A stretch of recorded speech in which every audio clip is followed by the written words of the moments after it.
How to disable double back tap on iPhone.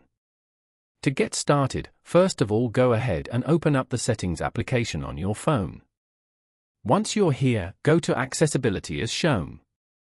From here, you can personalize iPhone in ways that work best for you with accessibility features for vision, mobility, hearing, speech, and cognition. Go to the Physical and Motor section and tap on Touch. Here, scroll down to the end and go to Back Tap.